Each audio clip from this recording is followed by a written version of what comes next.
Ladies and gentlemen, this is the podcast Warmongers. I am Kermit Hloshi, and today we will be talking about the so-called heroes of the UPA, or the heroes of the Ukrainian insurgent army, which you may also know as the Banderites. I'm not the one using the word heroes. That's what Zelensky uses, and this is an award for soldiers who are fighting on the Ukrainian side.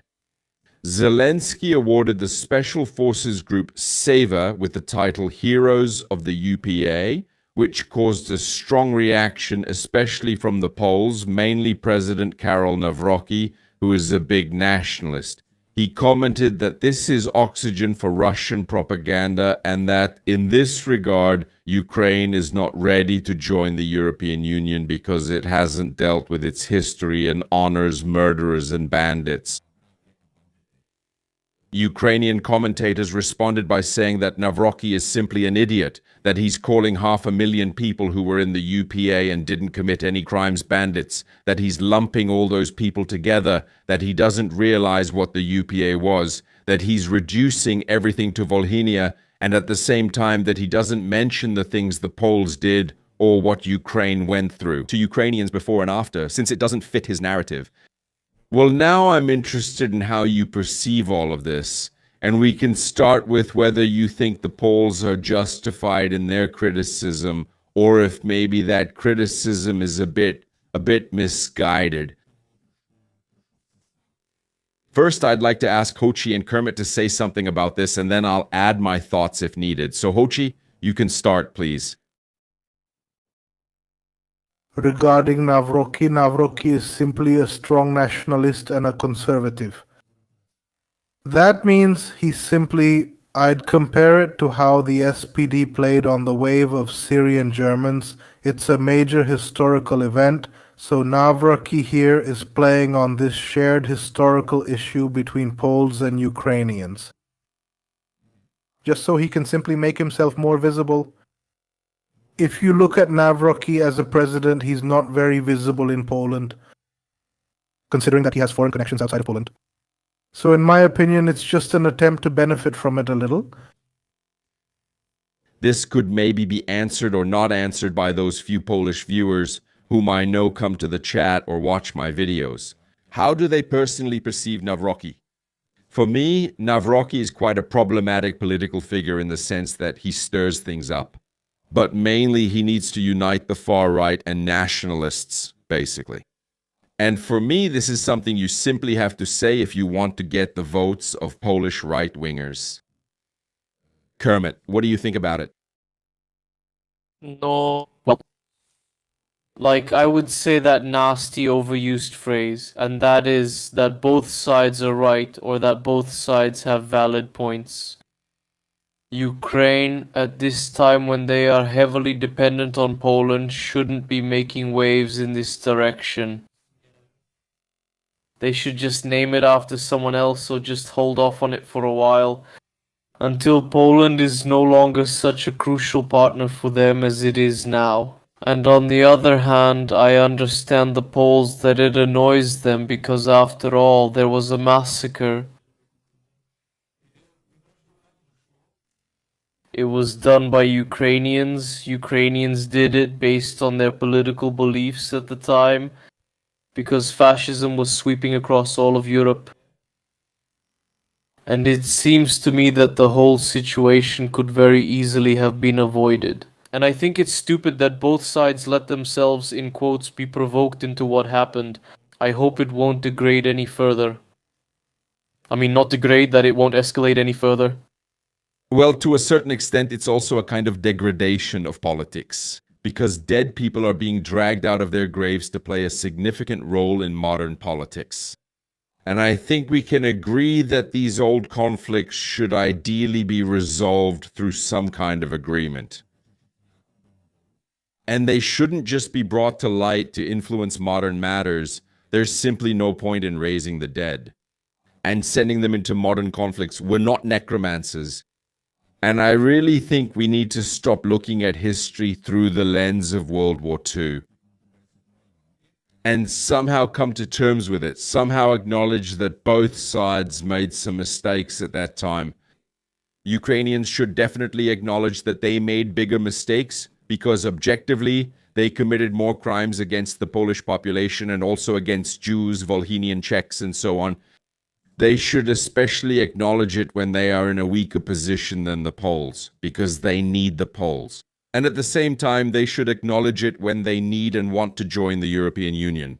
And that's simply because at the moment when they acknowledge their mistakes and their crimes, they apologize and so on, then they can say, okay, we have come to terms with history. Now the Poles should come to terms with it as well. And in some way, they should acknowledge the so-called pacification of Galicia, or Operation Vistula, and other retaliatory actions, or actions that preceded the Volhynia massacre.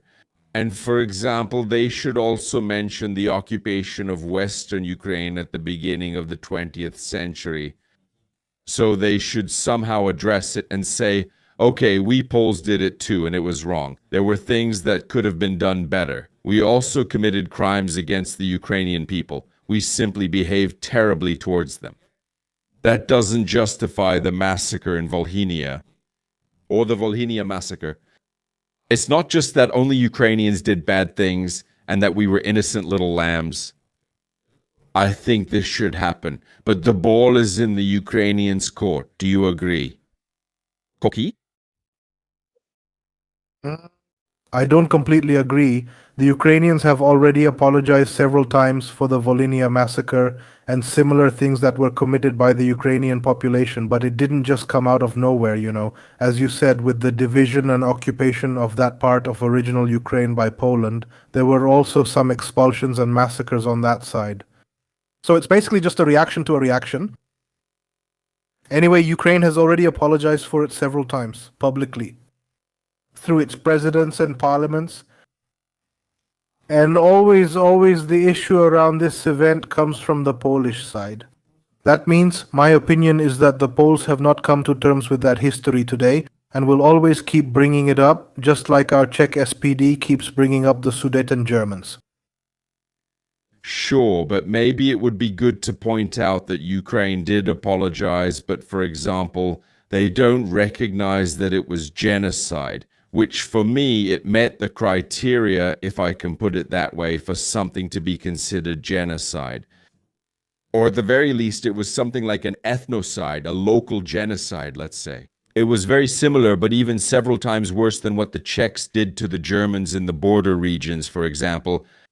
Today, this is not considered a full-fledged genocide, but historians often talk about it as an ethnocide, or as the extermination of a certain culture.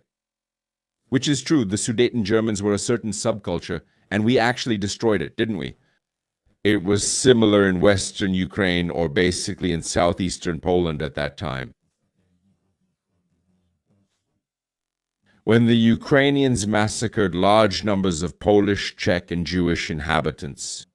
And overall, the UPA helped the Nazis, right? Because of course they fought against the Poles and also against the Soviets. But I would say that referencing the UPA is the problem. Not that the Ukrainians haven't apologized, but first of all that they deny it was a certain form of genocide, and at the same time, even though they have acknowledged some responsibility, but not enough in my opinion, they still have units like the UPA here, right?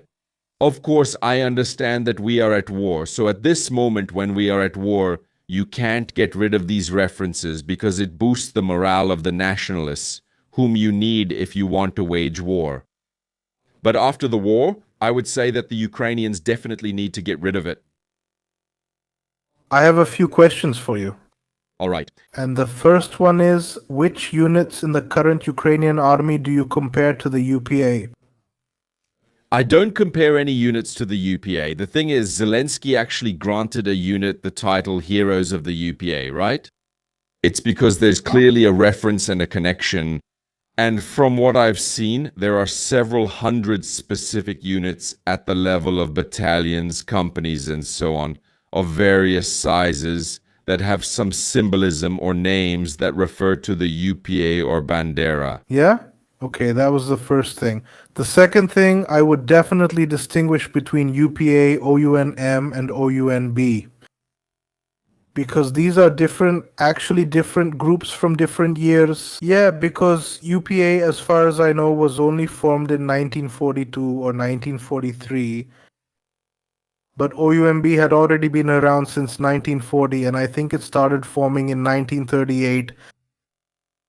So that's a bit of a difference in those things. Sure, and the Banderites were carrying out terrorist attacks against Poles and various acts of resistance long before the war started, right? That's why in some way people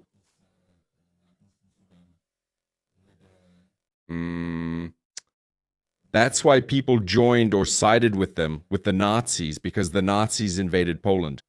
And those Banderites saw that Poland was the enemy. And they're fighting against Germany, so they joined forces with Germany, given that they later allied with Germany against the Bolsheviks. With the fact that later the Germans, to put it bluntly, betrayed them. And so they started fighting against the Nazis as well.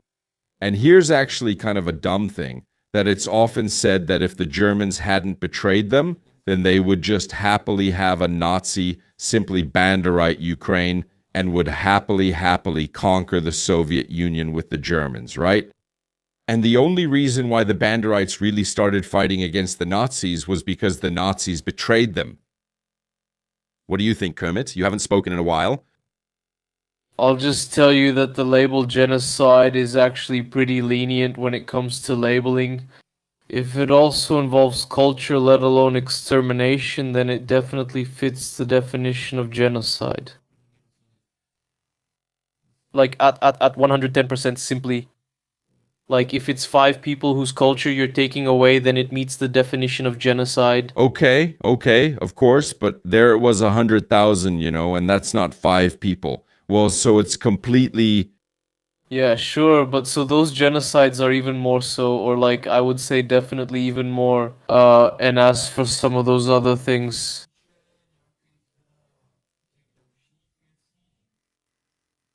So I completely lost my train of thought.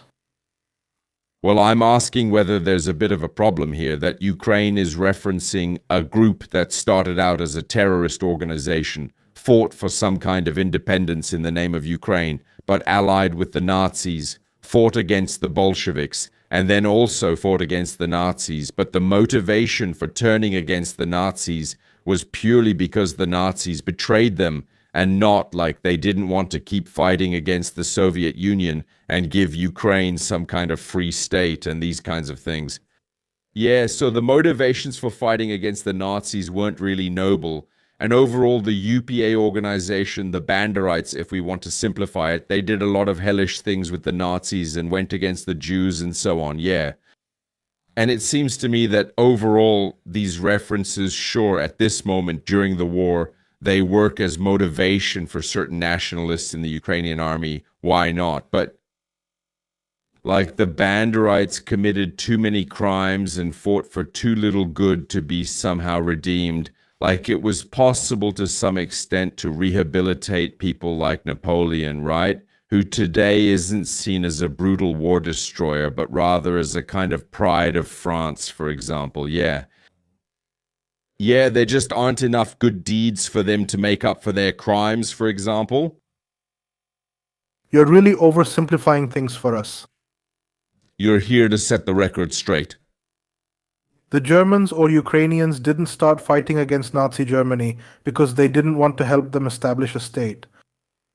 Yes, that was the basis, but Germany only started fighting against them when the Ukrainians in Lviv declared their own state, de facto on German-occupied territory. Yeah, so for the Germans, they weren't really allies, but de facto partisans, whom they took action against. Yeah, at the same time, you mentioned Napoleon here, but I would mention the Czechoslovak legions. They also didn't do only good things in Russia. Yeah, but they did far more good things than bad things. Yeah, like the Czechoslovak legions definitely committed war crimes, those kinds of things. Luckily, they happened in Siberia where few know about them. But they didn't commit brutal massacres of thousands of completely innocent civilian people. And they didn't assist in the Holocaust. I would say that it's simply necessary to make a bit of a distinction here. Okay, good point. No, thank you. There. And that's why I'm asking if you think that after the war, Ukraine should completely get rid of UPA references. In other words, to put it bluntly, denazify itself. Yeah, like itself, in the sense that it would discard all the symbolism that refers to this struggle for independence. Do you want to take this first? Carbuto. Well, I would say that from our perspective, a so-called Western perspective, it would probably be considered nice. But we're afraid it won't happen because Ukraine, especially after the war, will simply have to keep playing that nationalist card a bit so that Azov doesn't run off somewhere because they're going to need them. And definitely, on the other hand, Ukraine is not a very historically defined nation. And either they choose Bandera as a hero, Bandera in quotation marks, actually, for what he's labeled in 90% of the cases, he couldn't help it because basically his whole so-called career was spent in a concentration camp. That's true. It's rarely mentioned. So I focus more on the Banderites and the UPA than on Bandera himself. Well, it would definitely be nice, but I don't think it's going to happen. Like, if Ukraine manages to dig into its history and find a similar historical figure who will strike the same chord with nationalists and make them feel good, that would be great. But considering that Ukraine is one of the youngest countries in the world, whose independent history had even longer interruptions than ours under Austria-Hungary, they'll either have to pull something out of thin air like we did with Saint Václav, who's kind of a jack of all trades, which I don't think will really work for the nationalist vibe, or they'll just stick with Bandera and the Poles will have to deal with it somehow. It would be great to sort things out with the Poles, but it has to go through the whole political spectrum, and the moment Zelensky shakes hands with Tusk and they say everything's fine forever, that's when Nawrocki will speak up and start yelling and making a fuss that it's treason, which won't solve the problem. And don't you think that once the war is over, there won't be any need for Bandera anymore? Because instead they'll have Zelensky, Syrskyi, and what's the name of that other famous general who led things at the beginning? I just forgot the name. Help me out. They eventually made him some kind of ambassador to England, I think. Or Exactly. I know what became of him, but Zaluzhny, yes, thank you. Yeah, they'll have Zaluzhny and they'll have plenty of soldiers who fought that war, and they'll have the war itself, and that they stood their ground as the Ukrainian nation. They'll have Mayor Klitschko here, right? And these guys, so instead of referring to some criminals from the past who objectively did really terrible things, they'll have relatively black and white people who, it's true, may have made some bad decisions, or sure, there were definitely war crimes, but in no way will it be as dark gray an issue as with the Banderites. Yeah, I get it. Nothing is black and white. Not even the Banderites are black and white. They're black and red. But this fight of Ukraine against Russia is about as black and white as it gets, as much as anyone could realistically wish for. That's true, but I'll counter that by saying that a soldier who went through the Russia-Ukraine war, let's say it's 2030, the war is over, the soldiers are going home and medals are being handed out for what people accomplished. Those soldiers definitely won't be thrilled to get a medal named after General Syrskyi. So you think they'll need a Bandera medal, a Banderov medal? No, you can just give them something like the Hero of Ukraine medal or something like that, right? It doesn't have to be that. You can personalize these awards. You can give them to regions, cities, actions, and things like that. But the heroes in the population have already kind of emerged, right? There are some popular figures. There are some unpopular figures. But somehow, someone always emerges from the conflict who will eventually be seen as the leader, right? Well, definitely, but as you suggested that you would get a medal from General Syrskyi or a reserve one, I mean, these are just two recent names. The soldiers will freshly remember that Syrskyi simply ordered their unit to stay and hold that city for 3 months after they should have left long ago, and then all his friends died there. So that's your argument, right? That some soldiers might see it negatively. Some of them definitely will. That's why I think this idea that we'll just let Bandera go, create a bunch of new heroes, and use the ones that are seen positively, I think that will run into this general resistance, especially among the soldiers, because they'll still have it fresh in their minds when it comes to these so-called new heroes. They'll remember their incompetence in leading that war. Okay, fix your internet. As for this, I would argue that a lot of soldiers in the Ukrainian army don't consider Bandera a hero, and they're not interested in the Banderites, you know? So for me, these honors like Heroes of the UPA and so on are more or less a concession to the nationalists, but it's not a majority thing. When you say that you really need to preserve the UPA, you're basically playing into the Russian narrative that all Ukrainians are Nazis and Banderites, which isn't true, you know? For me, this is really just a lure for those few nationalists you want to use in the war because they're willing to fight in the war. Look, if it were up to me, I'd do it so that it's valid until the end of the war when I need those nationalists, and then I'd draw a similar line like we did with the Jan Žižka honor, meaning I'd say, you can only get it for the war in Ukraine against Russia, and from then on no one gets it anymore. Why not? Which I think is a nice little loophole, and that way the Poles could finally let it go. All right, Hochi, do you have anything to say about that? Yeah. Speaking of the Poles, and you actually mentioned the controversy with Stepan Bandera and the honor associated with him, the Poles have a similar figure, and they worship him as the founder of the state and a national hero. You mean Pilsudski? Yes, I mean Pilsudski. He doesn't seem like the kind of person who would lead genocidal operations to me. Can you say something about that? Well, during his rule, those Ukrainian regions were occupied. Well, that's true. I understand that, of course, but here it's clearly stated, and we've already explained that while Ukrainians committed genocidal acts against the Poles there, in quotation marks, only had a harsh occupation. Yeah, which isn't the same in my view. No, I'm not saying it's the same. I'm saying that the harsh occupation led to that reaction. Yeah. I've seen that before. So didn't the Poles create that problem themselves? Victim blaming again, huh? I'm just asking, like, that's not victim blaming. It's just a reaction. A reaction to the harsh occupation, so it was just that they wanted to get rid of them in any way possible. Because they knew that if some Poles stayed there, Poland would come again after the war and claim those areas, and it would happen all over again. And that actually brings us back to the beginning. Okay, all right. And what I mean is that here, Ukraine simply has its national hero, Stepan Bandera, who fought for an independent Ukrainian state.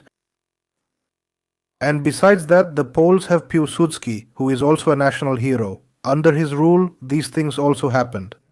Although there wasn't ethnic extermination in such a full and pure form as in Ukraine, he's still a controversial figure. Poles consider him a national hero and have named several things after him. Just like that, Ukraine has Bandera as its national hero and they have awards named after him. So you think it's possible to compare it that way? I wouldn't compare it exactly. I'd put it in roughly the same category. I understand. I wouldn't put it on the same line because I think that Bandera really is a symbol of much greater crimes and you can't compare it. But you have a point, a good argument, that if we said the reaction of the Banderites to the Volhynia events, the Volhynia massacre, was a reaction to the Polish occupation or the things the Poles did, like a violent reaction, catalyzing and expelling people, taking property, and so on. So if we admitted this, we could say that the harshness of the Piłsudski regime led to the Volhynia massacre. So these things are interconnected and it's related. It definitely is related. On the other hand, I feel that he still didn't commit those crimes, so I think the Poles should probably keep him as a hero, you know, that there's not a huge problem there. I'm not saying they shouldn't keep him. I'm saying that if the Poles have a controversial national hero, then basically every other country has the same right. That means why should the Poles tell the Ukrainians who they choose as national heroes? Because the history of Poland and the history of Ukraine are completely different. It's very simple because Ukraine needs to join the European Union and needs our help, while the Poles don't need Ukraine in the European Union. All right, but when it comes to negotiations, sure. When it comes to some moral discussions, we can debate about that here. Who was worse? Who is to blame for what? But in real politics, what matters is that the Poles have a stronger position than the Ukrainians. Yes, that's true, but when there are negotiations about Ukraine within the European Union, there will no longer be a nationalist president in Poland. Yeah, so the argument is that later there might be negotiations about Ukraine in the European Union, and at the moment when the Poles start saying, well, Bandera, and they have UPA symbolism and so on, then the issue of the Polish occupation and pacification, as they call it, of Galicia will come up, and those things they did will come to light, right? Which, not that they were hidden, but they're not that widely known, or a lot of people don't know about them. For example, they turn a blind eye to the problems the Poles caused and only see the Volhynia issue, you know. They're rather being pushed into the background. All right, that's the right word. For example, in the Polish-Soviet war context, that one is kind of overhyped again. I understand. All right, this kind of makes some sense. All right, Kermit, do you have anything to add? Kermit, I don't really have anything else to add. It's just that every country has its own controversial heroes who do good on one side and good and bad on the other. And the country should somehow balance it so that it likes it and it annoys those who mind as little as possible. All right, so we can probably agree that every country has some controversial heroes.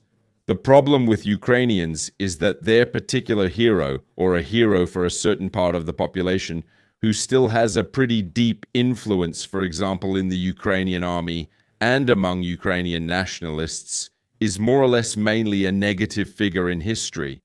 It's not just black and white, it's a negative historical figure because their actions were so bad they can't be redeemed. With certain positives that it might have brought for the Ukrainian nation, but in the end it's really going to come down to a matter of power, where they will eventually have to give in to the Poles, who also have their own controversial figures and units and so on, whom they celebrate. And then the Poles will be able to respond by becoming a bit more self-aware themselves. It's similar to how it was said. Put bluntly, first the Germans had to admit that they did terrible things to the Czechs, so that the Czechs would be willing to admit that we didn't exactly expel the Germans with Easter whips, waving flags and handing out sweets, right? First, the one who did worse things simply has to give in, especially if they need something from the other side, which is the case for Ukraine in both respects. Do you agree? That's it. I agree. I would give you one more analogy about that. Imagine if the German Ministry of Culture introduced a film award like we have the Thalia Awards. You would simply get the Joseph Goebbels Award for contribution to film. That would be terrible, of course. Well, yes, but you know, from their side, the argument would be that during his time as minister, culture received the most funding in history, and under his rule, more films were produced than ever before in modern history. That person made a huge contribution to German culture. And then you would say, well, sure, but the Holocaust and so on. Well, sure. I might adjust that a bit. I wouldn't give an award to Joseph Goebbels in Germany, but to Leni Riefenstahl. She was less controversial. I understand. It was just a comparison, that's all. Ten příměr byl takovej... I meant stupid in the sense that it was just a really weird movie, a strange film thing, you know. But to put it in completely clear terms, every historical figure, every great historical figure has some positive things and some negative things. And it always depends on the balance, you know. Adolf Hitler built highways, but in Germany they don't put up statues of him by the highways. Because besides building highways, he also did the worst things that have ever happened on this planet. So, like, what he did, like, the negative thing is a little bit, like, worse than the positive contributions. And you have to look at the other figures in exactly the same way. With that, simply Churchill, the winner of World War II, saved Britain, blah, blah, blah, blah, blah. But to a certain extent, you could argue that he was an imperialist, a racist, and caused the famine in Bangladesh, right? Why does he have statues in the Czech Republic? Is it because we like famines? No. We're grateful to him for helping liberate the Czech Republic from the Nazis, right? In some way, when you look at it overall, but with Sierra and the pilots, the RAF and these things. He was also an extremely incompetent political leader and commander. All right, but his propaganda was good, right? Alright, yeah, I'm not saying anything about that. His actions during World War II were great. I can't imagine anyone doing much better, but the problem was that as soon as you gave him the real political responsibilities of a prime minister, he was completely incompetent. He lost in the first elections. Yes, and during the war, the people who were good at politics were completely incompetent. That's how it goes, right? Politicians who are good during war are usually terrible in peace. That's how it often is. He was terrible even in the war, right? They gave him Gallipoli and he totally messed it up, but that's how it was. He was a politician, but he was also a commander. Yeah, that's true, but he was terrible in many ways. He was the Lord of the Admiralty or something like that back then. It was more of a coincidence that it happened then. That's your opinion.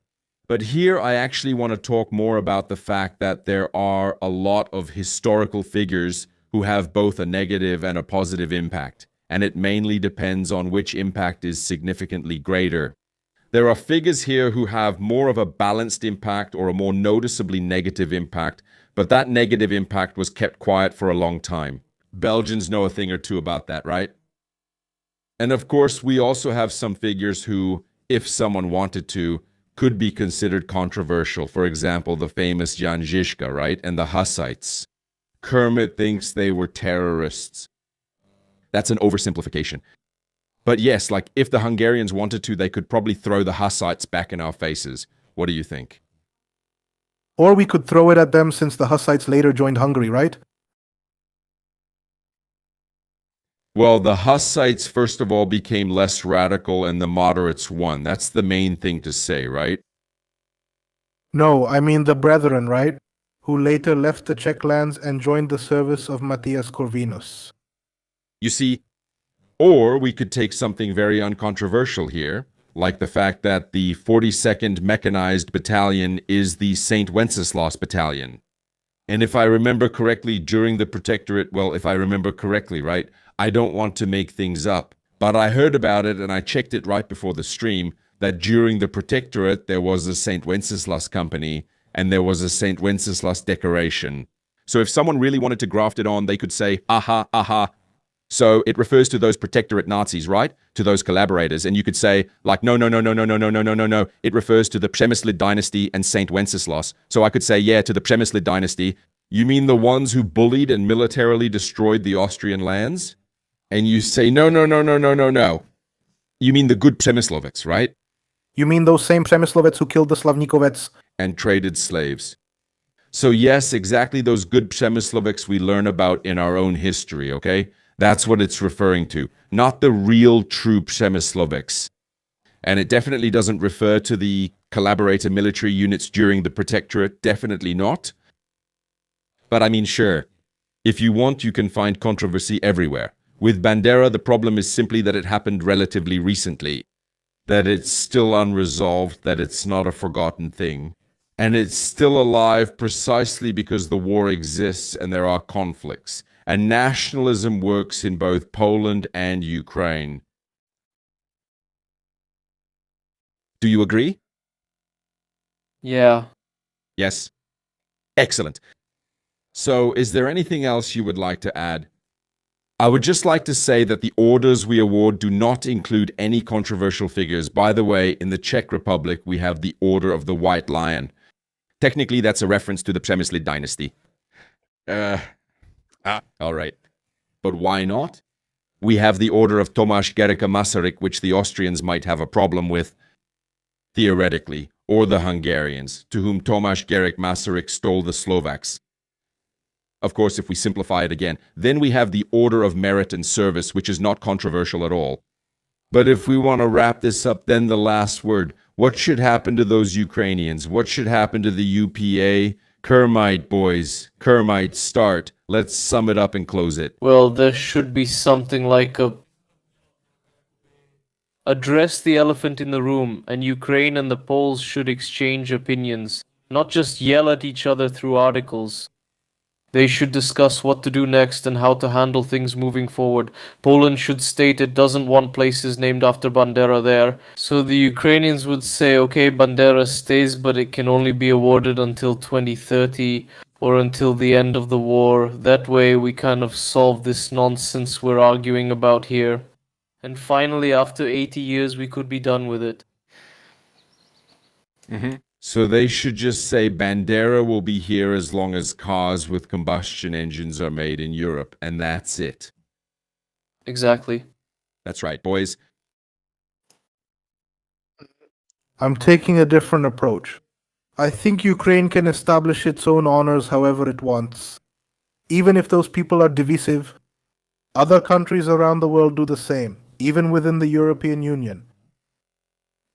So I see the main problem as nationalists in Poland wanting to get more attention, because they're basically invisible in politics.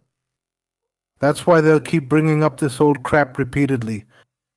Just like SPD does here. In 2 years, we'll hear it again, because in 2 years there should be a Sudeten German Party Congress. Here as well. Sorry. About the Sudeten German Landsmannschaft again. So we'll hear it again, we'll hear it repeatedly. Look, you know my opinion. Let them support it until the end of the war, but after that it will be necessary to give way to Poland if Poland continues to demand these things, because Poland is simply stronger. It's in the European Union, and Ukraine has to submit to civilization, in my opinion. All right. Write to me in the comments, those of you watching the replay, and you in the chat who are here. How do you perceive all of this? Of course, you can watch the entire stream recording without interruption on Hero, or as members, you can watch the recording. Alternatively, come to live performances. Mainly live broadcasts. We don't have any live performances yet. Oh, right. This topic ends here, but of course the stream continues. Okay,